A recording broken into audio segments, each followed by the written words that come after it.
Hi there, welcome once again to the Dukascopy TV studio here in Geneva. I'm Ben Jones.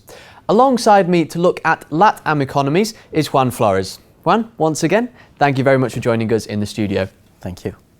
Now, if we can begin by discussing Argentina's current debt crisis, can you begin by discussing basically the effect on the sovereign debt market and also Argentina's economy as a borrower? So there are two different issues here.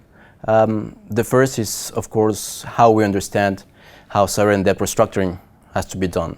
And I think there is a question here that has been, well, not forgotten, but abandoned in the last year. And with the crisis in Southern Europe and now in Argentina, there are new debates. So there are debates that have to be solved.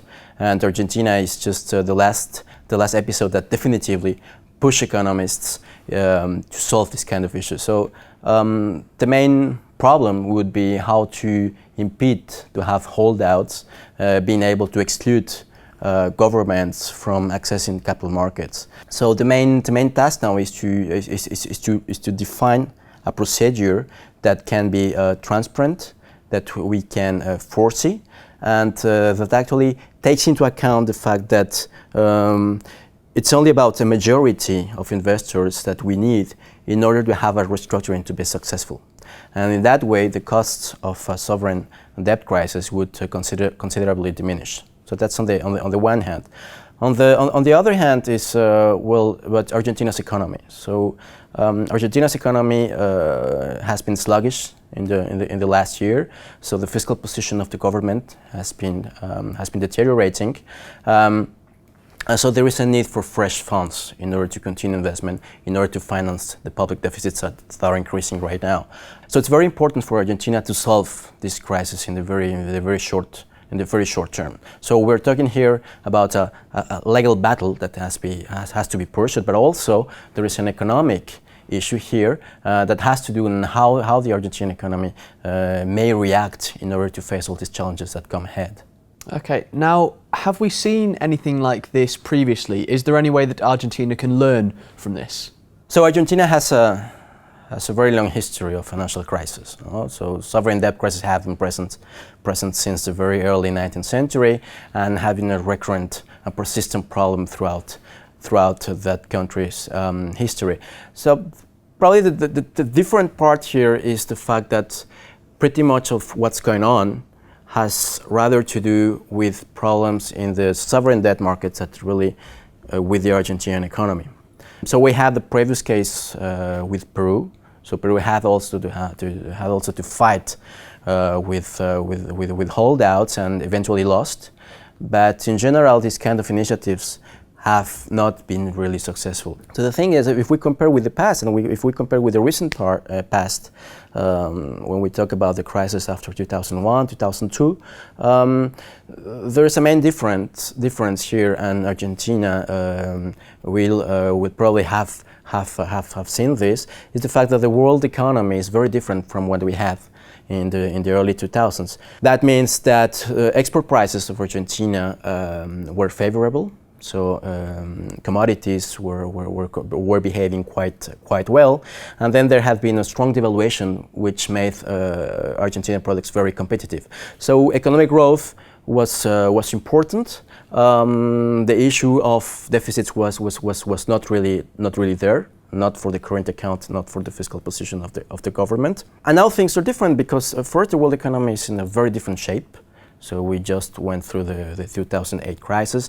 Today, financial markets are much more volatile. They are still recovering from the crisis. So to have an emerging economy reaccess capital markets is a pretty much stronger challenge than it was 10 or 20 years before. So in that sense, that would be very costly for Argentina. It's very different from what they had in the past, and the country knows that it's very costly to face sovereign defaults. It's not only costly for the government, because it gets excluded from capital markets, but also for Argentinian firms. If they need some investment, if they need, for instance, trade finance, it costs much more, and that will definitively impede the recovery of Argentina's economy. Okay, and finally, if we can have a brief look at Mexico, can you discuss how the recent economic reforms have affected the economy and also why they're struggling for growth at the moment as well? The very first thing that I would say about Mexico is that the economy is very linked to the US economy. So as long as the US economy is not in a clear path to recovery, the Mexican economy will suffer, at least in the very short term. There is one thing, and the U.S. economy has not behaved in the way Mexicans would have liked to see, and that has been costly. That's in the very short term. The other thing is that the reforms that have been passed in the last 1 or 2 years, well, these are reforms that will take some time to have the effects that the government is seeking. But still, there are some issues that are still well open. First of all, is for instance the energy reform. Okay, so what the Mexican government is expecting is that this energy reform will open up the opportunities for foreign investors to step into the oil exploration process, and then that should boost the production of oil and gas in Mexico. So there is a question here on how the details are going to be solved, how the reforms are going to be implemented. So probably, or perhaps the most important part is coming now, the implementation of the reforms. And then if the rules of the game are clear, then we should see that there is an increase really in investment, and then we should see an impact on economic growth in the medium term. So that's about the energy reform. But then we have also other kind of reforms.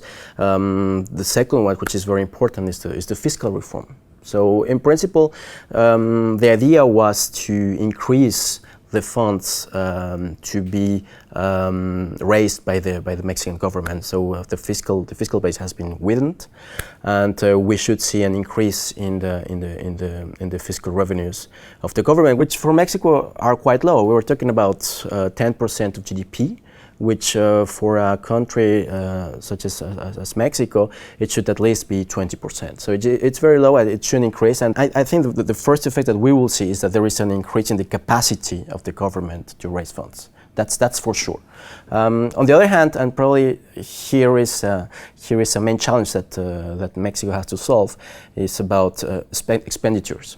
So we don't really know how will the expenditure be defined, which will be the priorities, how will the government make it to have expenditure done in a more efficient way and in a more transparent way, because there are many problems, mainly at the local level, where we don't really see how expenditure is defined. So it's on the one hand we see an increase in revenues, but we don't see how the expenditure will be utilized. So in order to have it or have the capacity to do counter-cyclical policies, for instance, now after the crisis, well, we should see that the government is really engaged to push this kind of policies and then to really have an impact on economic growth.